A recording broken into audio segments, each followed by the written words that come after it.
Tænk, hvis kroniske rygsmerter kunne kureres bare med piller. Ja, det kan det faktisk nu, for 2 danske forskere har skrevet verdenshistorie, og jeg sidder med dem lige her, Johan Solgaard og Hanne Albert. Velkommen til.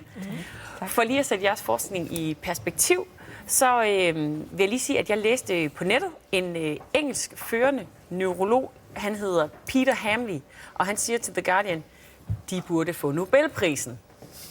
Ja. Og jeg ved, I også har læst det. Hanne, hvad tænker du om det? Jamen, det er jo fuldstændig overvældende. Det har været jo 12 års kamp for at komme frem til de her resultater, og så er der nogen, der sætter så meget pris på det. Jamen, så bliver man jo beæret og rørt og meget, meget stolt. Nu må vi se, Johan, om vi får Nobelprisen, ikke også? Men prøv lige at fortælle, fordi du har taget nogle billeder med fra en MR-scanning. Ja. Hvad er det præcis, I har undersøgt i de her 12 år? Vi har kigget meget på de her forandringer, som vi ser nede. Normalt så ser vejret ud omkring en diskus. Sådan her, men når man er syg og har Modic-forandringer, så kan det se sådan her ud, de her store hvide plamager. Tilbage i 2001... Så det er forandringerne, der sidder det hvide der. Det er det, der kan gøre, at man har ondt i ryggen? Det er det, vi har fundet ud af nu, ja. Det troede man ikke tidligere, at det gjorde ondt. Man troede bare, at det var noget, man havde, når man havde slidgigt i ryggen. Så man har ikke haft så stor tradition for at beskrive det. Og hvordan greb I så ligesom undersøgelserne an, da I finder ud af, at der er et eller andet her måske? Det startede faktisk med, at jeg gik der i rygcenteret i 2001 og var bekymret for, om jeg overså betændelser, når jeg så de her forandringer. Og så hørte jeg en ortopædkirurg fra England, Sterling, fortælle, at han havde fundet bakterievæv i diskusprolapsvæv. Han havde fjernet og opereret det. Han lavede på det tidspunkt sin Ph.D., og da hendes patienter kom til 1-årskontrollen, det var patienter, som havde haft en diskusprolaps, og når de kom efter et år, så var der halvdelen havde udviklet sådan nogle forandringer her. Og så bemærkede Hanne, at netop de patienter, der havde Modic-forandringerne, de havde også ondt i ryggen. Okay. Så Hanne, du sidder altså her med nogle patienter, der stadigvæk har ondt i ryggen, efter de er blevet behandlet for diskusprolaps. Og hvad sker der så? Hvad for et forsøg er det så, at du tager nogle af dem med ind i? Jamen, så finder vi ud af, at der er bakterier, og så starter vi et helt ganske lille forsøg med kun 32 patienter, som vi giver den her langvarige antibiotikabehandling. Og til patienternes glæde, og til min glæde, overraskelse, så bliver 60% af dem raske eller stærkt forbedret. Og det er altså nogen, som har ondt i døgndrift, faktisk. De her mennesker, folk, der har Modic-forandringer, de har ikke ondt i ryggen. De lider af ondt i ryggen. De har smerter 24/7. Det kan svinge i styrken, i intensiteten i løbet af dagen, men de har det stort set altid.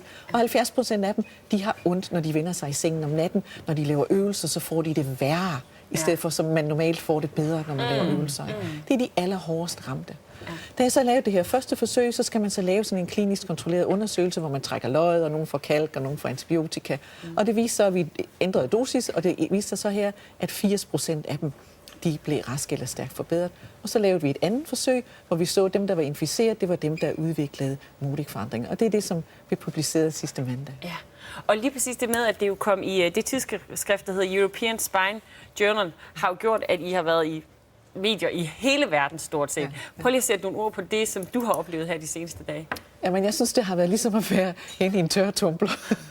Det har været fuldstændig fantastisk og fabelagtigt. Og nu kommer vi jo fra Odense, fra H.C. Andersens by, og vi føler nok lidt, vi har været de grimme ællinger, som folk har måske grinet lidt af og synes, det var mærkeligt. Og nu er vi blevet til et par svaner. Ja. Og det har været fantastisk at flyve som en svane den sidste uge og gå fra tv-interview til tv-interview. Det har været fuldstændig overvældende. Jeg har dårligt sovet om natten af bare spænding. Hvor stort er det her, Johan, vil du sige, for lægevidenskaben? Det er rigtig, rigtig stort. Fordi det er jo en helt radikalt ny tankegang. Og ikke bare sådan en finjustering af i forvejen kendt viden. Og det betyder, at for patienterne, som tidligere blev kroniske rygpatienter, efter sådan en diskusprolapsoperation, så kan man pludselig hjælpe de her patienter. Ja.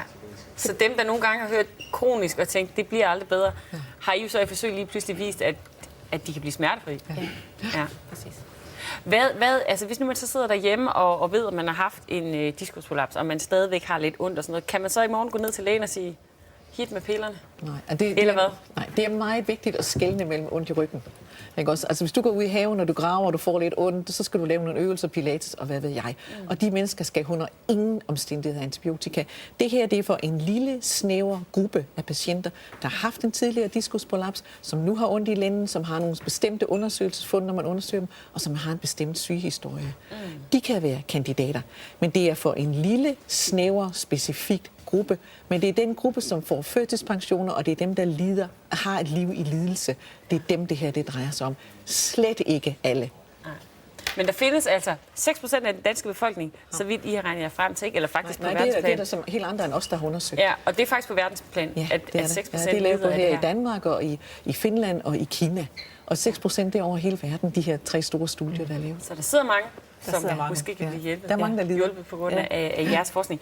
Tillykke med det, vil jeg sige. Og hurtigt hjem og fortsætte det gode arbejde. Der er garanteret mere, der skal forskes i. Tak skal du have.